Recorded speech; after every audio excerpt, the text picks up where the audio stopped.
Alright, what's up guys? So today is another episode on the Impreza Coupe. So today we're going to be actually working in the engine bay and working on the front fender wells. So as you might be able to see, it's black over there right now. It is already actually done. I filmed a whole bunch of time lapse of the whole process of what I'm about to show you.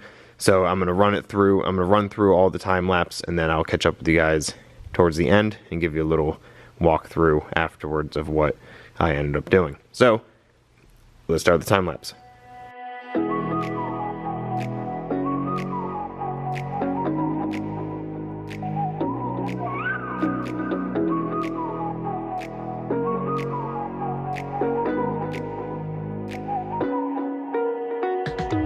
You're the night sky trying to make me see your stars, but the dark gets lonely. Now I see violet, I can feel silence. In the dark's all that I see. When your stars have burnt out and your heart makes no sound, I'll find violet in your eyes. You'll always be my night sky.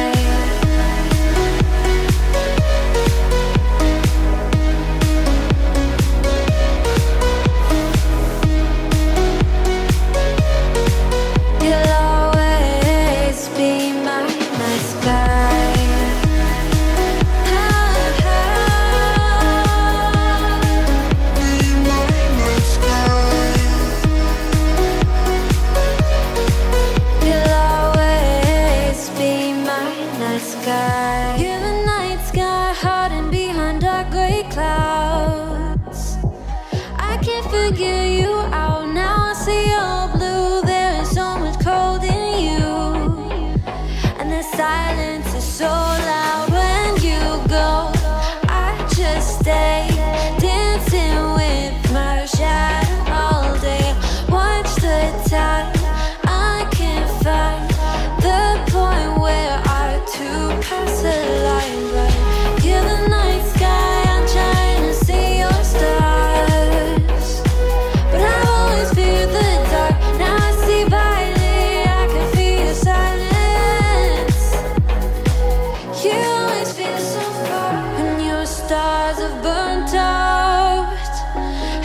Heart makes no sound. I'll find violet in your eyes. You'll always be my night sky.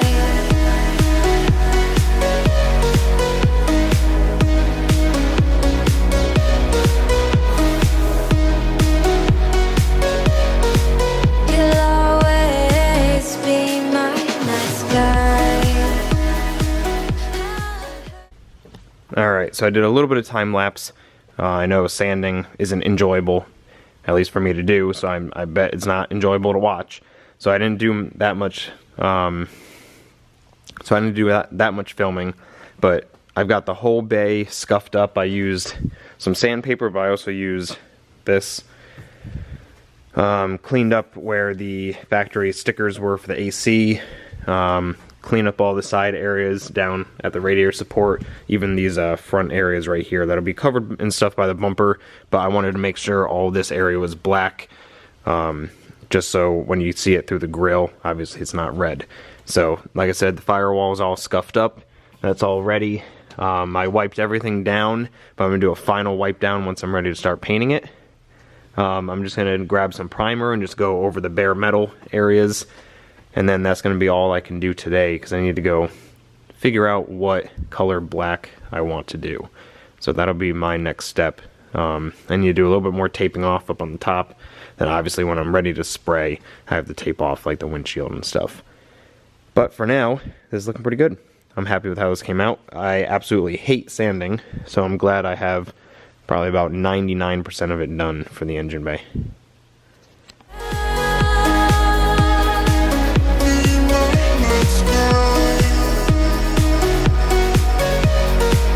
You'll always be my night sky.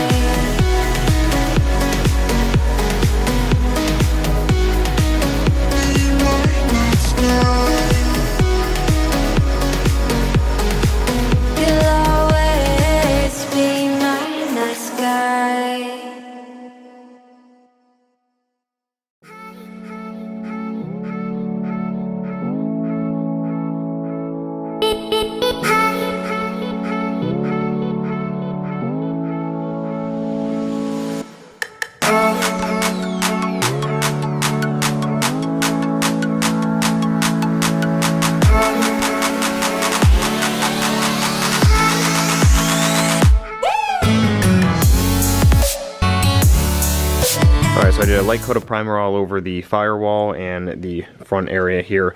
It didn't necessarily need it because it was all scuffed up, but I figured might as well just make it kind of a little bit of more of a uniform color. And then I had to go ahead and just add a little bit more filler to a couple areas on both sides. But once that dries, I'll sand that down, and then it's pretty much ready for paint.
Like I said in the beginning of the video, I didn't do any like step-by-step type of like talking through what I was doing. It was stuff that necessarily I don't enjoy doing, which was more welding, grinding, cutting, and it just wasn't enjoyable really.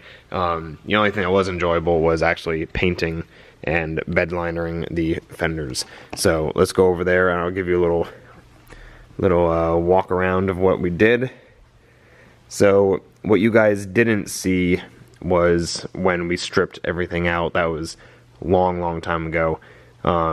Periodically here and there, if I wasn't working on something like a different part of the car, I was taking pieces off of the firewall, like the brake booster, the harnesses, the HVAC stuff. So obviously to get all that out, I had to take the interior apart, which I didn't do any filming of the interior removal.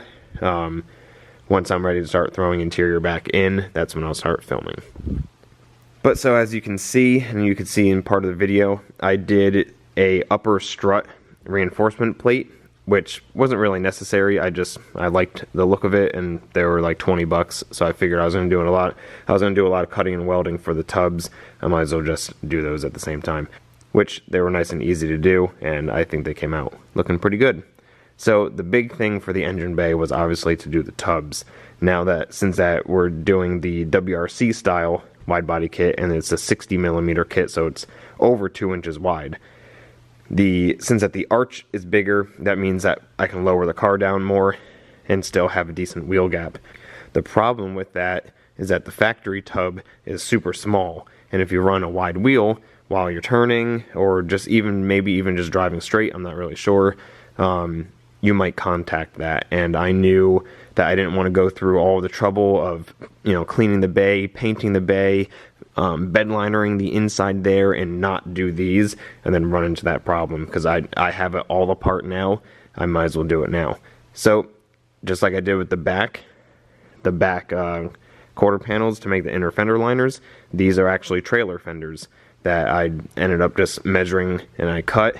I made a little template, which I don't think I have anymore. I think I threw it out. But a template for this, so I could get the nice bend right here, the nice curve. So it all is just nice and seamless right there. And then same with this side. It curves over. I think it looks super cool. It's nice and even. Both of them are symmetrical. They measured out exactly the same. They attached to the bottom there, same spot on either side. One thing that I didn't film was that I actually ended up buying this cheap Harbor Freight spot weld drill bit, which it might not focus on, but Harbor Freight actually worked really well because I needed to drill the spot welds out for the battery tray, and then over here attached to the factory tub and strut tower was the lower attachment point for the washer fluid jug. So I had to drill the spot welds out on those instead of cutting them. The only spot I needed to cut was the front portion of it. But that wasn't bad. That was actually the spot, that specialized drill bit for actually made it super easy. Then once it was out, I just had to grind down the rest of the spot weld. Super easy to use. So glad I spent like the $5, I think it was, on that drill bit for that. And then obviously you can see the brake line right here. Still needs to be bent back over. Same with the fuel lines. Fuel lines are just right there. So now we can finally start assembling the front end. And then I ended up painting the front as well, just because I didn't want to use bed liner, because I would have needed to tape off the entire engine bay in order to spray that with bed liner. So just here, you know, here down on the frame rails is bed liner. Pretty much there down on the firewall, which is pretty much more just transmission tunnel. That's all bed liner. And then obviously the inner fender wells. As you can see, now that arch is pretty much symmetrical front to rear. So now that'll be a nice big wheel well opening for the wider wheels and tires. So like I said, all that's bed liner. Same with the other side. All that's bed liner too. So the subframes and everything are ready to go back in. Firewall's ready to be reassembled, and literally at that point the engine and tranny are then ready to go back in. So this was a huge step forward. Just like purchasing the gas tank and putting the gas tank in, that was the first thing that needed to get done before the whole rear end could go back together.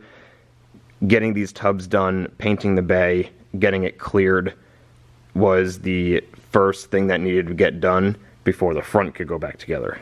So I already have all the parts I need, so now it's just going to be time to just get everything back together. I do have to clean up the engine harness just a little bit, like the dash harness. I have to take a couple things out and just like fix a little bit of wiring on that, but that's no big deal. That'll just take a day. So for my first time doing tubs, prepping, priming, painting, and clearing an engine bay, I'd say I am extremely happy with how that came out. This whole build, like I've been saying pretty much almost every video, this has been a dream car of mine to build, and I'm just so happy to be able to actually be doing it right now. So everything is coming out exactly how I imagined, exactly how I wanted it to go, and I just can't wait to see the nice engine tranny and everything in the engine bay in there to make it perfectly clean, perfectly spotless. So I'm gonna leave you guys off with that. The next episode is gonna be us throwing probably the front suspension and subframe in. So that's gonna be nice, because then it's gonna start looking like that rear end that I've got going on over there. So until then, don't forget to hit subscribe, give me a thumbs up, and I'll see you in the next one. See ya.